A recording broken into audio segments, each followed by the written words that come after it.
Assalamualaikum warahmatullahi wabarakatuh. Perkenalkan, saya Firdaus Fikanwar, mahasiswa angkatan 2022 dari Universitas Bosowa Fakultas Psikologi. Oke, kali ini saya akan membawakan materi terkait dengan ilmu pengetahuan dan juga kebenaran ilmiah. Jadi pertama-tama yang akan saya bahas, yang pertama yaitu tentang konsep dari ilmu. Jadi apa sih ilmu itu?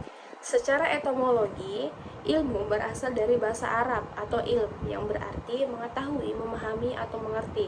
Sedangkan dari bahasa Inggris, ilmu sering dipadankan dengan science. Dalam bahasa Indonesia, science sendiri berasal dari bahasa Latin, yaitu scio, sire, yang artinya tahu, yang umumnya diartikan sebagai ilmu, namun secara umum juga sering diartikan sebagai ilmu pengetahuan. Selain dari beberapa arti yang sudah saya sampaikan sebelumnya, baik itu menurut bahasa Arab, bahasa Inggris, dan juga bahasa Latin, tentunya ada beberapa ahli yang turut menyuarakan pendapat mereka terkait apa itu ilmu. Misalnya Mohatta, M. Zainuddin Taufik, Thomas Kuhn, dan lain sebagainya. Namun, ada salah satu ahli yang juga turut berpendapat, yaitu menurut Hamadi. Beliau berkata bahwa ilmu adalah pengetahuan yang telah terbukti kebenarannya melalui metode-metode ilmiah. Itulah mengapa ilmu sering disebut sebagai pengetahuan ilmiah. Nah, seseorang yang telah memiliki ilmu atau pengetahuan ilmiah, mereka dituntut atau diwajibkan untuk memiliki sifat kritis, jujur, terbuka, dan juga teliti, dan yang paling utama adalah tidak mudah percaya pada hal-hal yang tidak ada atau tidak memiliki bukti sama sekali. Kemudian selanjutnya saya akan membahas terkait dengan konsep dari pengetahuan. Nah, secara etimologi, pengetahuan berasal dari bahasa Inggris, yaitu knowledge, yang artinya pengetahuan. Kemudian berdasarkan The Encyclopedia of Philosophy, Edward menjelaskan bahwa pengetahuan merupakan kepercayaan yang benar. Kemudian, menurut Ali dan Asrori, mereka mengatakan bahwa pengetahuan atau knowledge merupakan kumpulan tentang segala sesuatu yang telah dimiliki atau diketahui oleh manusia.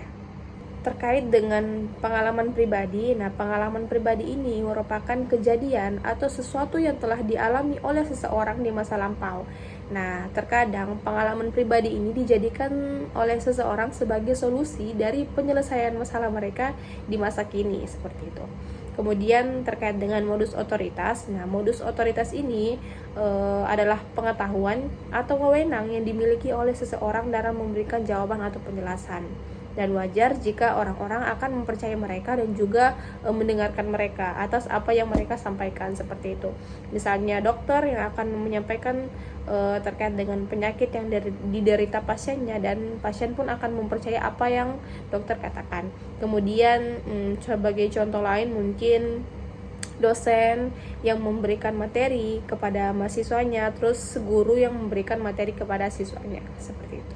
Kemudian yang ketiga terkait dengan penalaran deduktif. Jadi penalaran ini merupakan cara untuk menarik sebuah kesimpulan. Namun cara penarikan kesimpulan dari deduktif ini merupakan cara yang sedikit berbeda daripada induktif. Jadi kalau deduktif ini dia menarik kesimpulan dari hal yang paling umum ke hal yang paling khusus. Nah, penalaran deduktif ini sering disebut juga silogisme. Terus silogisme ini mempunyai 3 hubungan. Yang pertama premis mayor, premis minor, kemudian kesimpulan. Nah, saya akan berikan contoh. Yang pertama itu terkait dengan premis mayor. Premis mayor ini misalnya semua makhluk hidup akan mati. Kemudian premis minor, manusia adalah makhluk hidup. Jadi kesimpulannya apa? Kesimpulannya adalah semua manusia akan mati. Nah, untuk penalaran induktif, jadi penalaran induktif ini dia kebalikan dari penalaran deduktif. Kalau penalaran induktif ini dia dari hal yang umum, dia dari hal yang khusus ke hal yang umum, seperti itu. Lalu kemudian terkait dengan rasional, jadi rasional ini merupakan sumber pengetahuan yang berasal dari akal pikiran manusia atau harus bersifat rasional, realistis. Nah, fungsi daripada panca indera manusia yaitu membantu akal untuk memperoleh pengetahuan, seperti itu. Kemudian yang kedua terkait dengan empirisme. Jadi empirisme ini adalah sebuah pengetahuan yang didapatkan melalui pengalaman seseorang, melalui penginderaan dan juga melalui observasi, seperti itu. Nah, kemudian yang ketiga terkait dengan kritisis. Jadi kritisis ini merupakan gabungan antara rasional dan juga empiris. Jadi seperti yang sudah saya katakan sebelumnya bahwa rasional merupakan pengetahuan yang bersumber daripada akal manusia. Kemudian yang kedua, empiris yang mempercayai bahwa pengetahuan itu berasal daripada pengalaman seseorang. Kemudian yang ketiga terkait dengan kritisis. Jadi kritisis ini gabungan antara empiris dan juga rasional, di mana jika seseorang mendapatkan sebuah pengetahuan berdasarkan pengalaman mereka, maka akal akan mengelola pengalaman yang telah didapatkan oleh seseorang tersebut. Jadi akal akan memainkan peran dalam memahami pengalaman yang didapatkan oleh manusia, seperti itu. Nah, kemudian yang terakhir yaitu yang keempat ada intuisi. Jadi intuisi ini adalah pengetahuan yang bersumber dari keyakinan atau perasaan yang muncul secara tiba-tiba dan juga spontan tanpa adanya proses pemikiran tertentu. Jadi hal ini muncul secara tiba-tiba di pikiran seseorang, seperti itu. Pada materi keempat yaitu membahas terkait dengan konsep dari ilmu pengetahuan. Nah, di sini Sutrisno menjelaskan atau mengemukakan bahwa ilmu pengetahuan ini merupakan kumpulan dari pengalaman dan pengetahuan sejumlah orang yang dipadukan secara harmonis dalam sebuah bangunan yang teratur. Nah, kemudian dikatakan bahwa orang dapat mengambil manfaat sebesar-besarnya dari ilmu pengetahuan tersebut. Karena kenapa? Karena ilmu pengetahuan tersebut ini telah disusun berdasarkan pengalaman dan juga pengetahuan yang telah diuji kebenarannya. Tujuan pokok dari ilmu pengetahuan yaitu pengumpulan dan klasifikasi pengalaman serta pensistemikan pengalaman ke dalam sejumlah kecil sistem pengetahuan yang luas, yaitu melalui kerangka kerja yang terstruktur.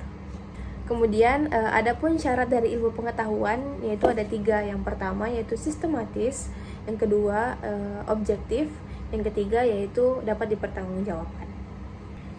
Kemudian di sini juga dituliskan bahwa ilmu pengetahuan ini memiliki ciri-ciri. Oke, akan saya sebutkan, yaitu yang pertama penyusunannya itu secara logis. Kemudian yang kedua, ilmu pengetahuannya itu tanpa pamrih.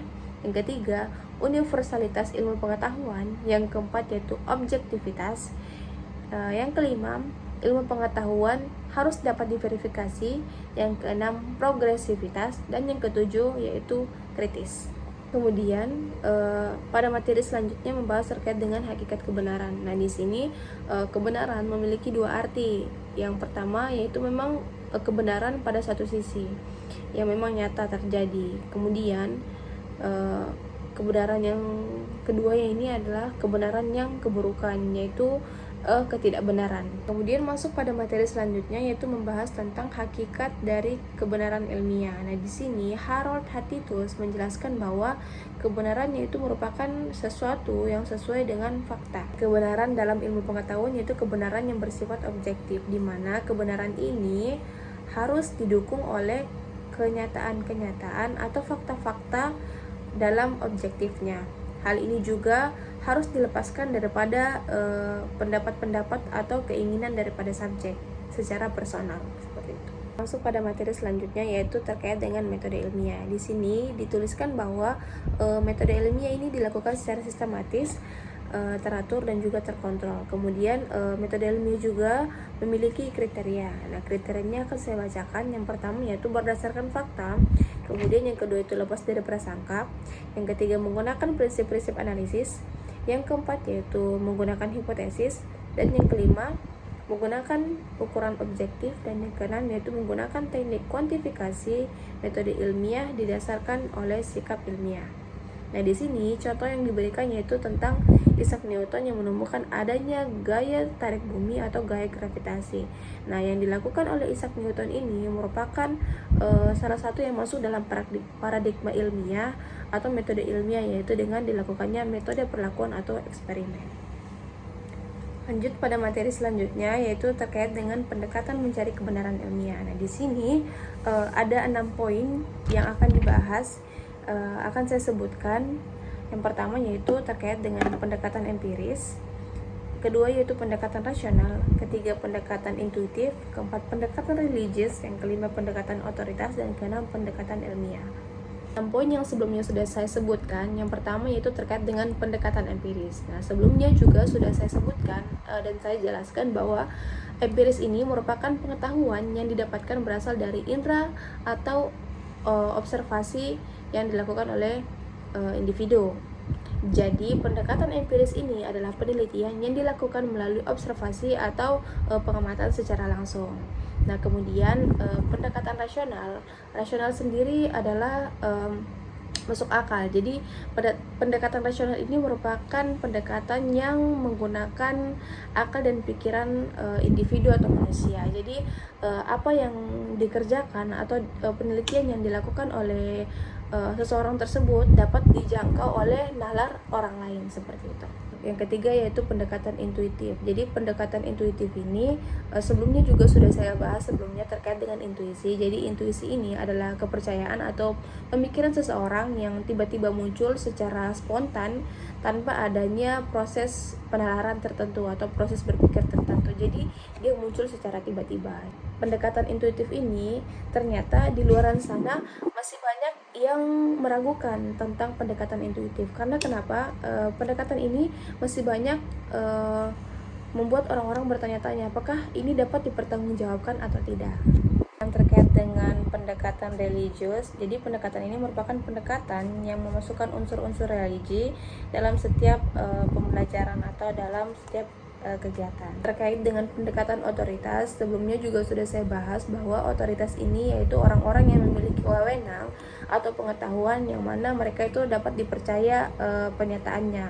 Nah, terkait dengan penelitian ini,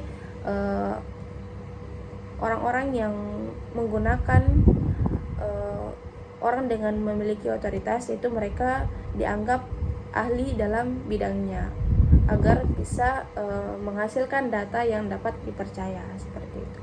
Nah, pendekatan ilmiah ini adalah kombinasi dari empiris dan juga rasional. Jadi ini merupakan kombinasi yang jitu yang dapat dipercaya atau dipertanggungjawabkan.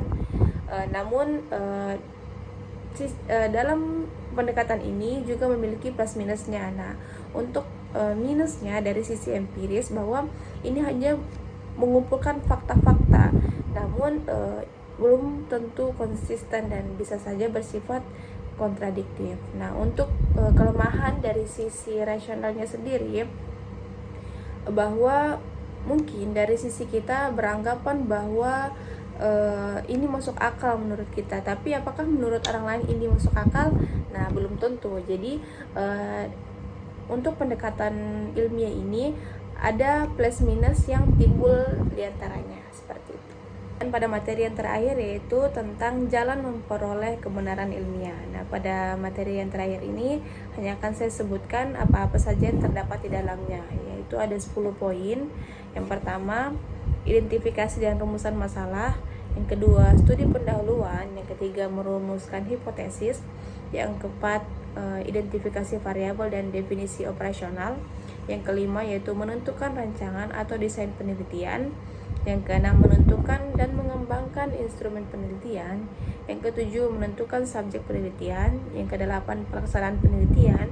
Yang kesembilan, menganalisis data. Dan yang kesepuluh yaitu merumuskan hasil penelitian dan membahasnya. Sekian saja materi yang dapat saya sampaikan. Lebih kurangnya mohon dimaafkan. Semoga bermanfaat.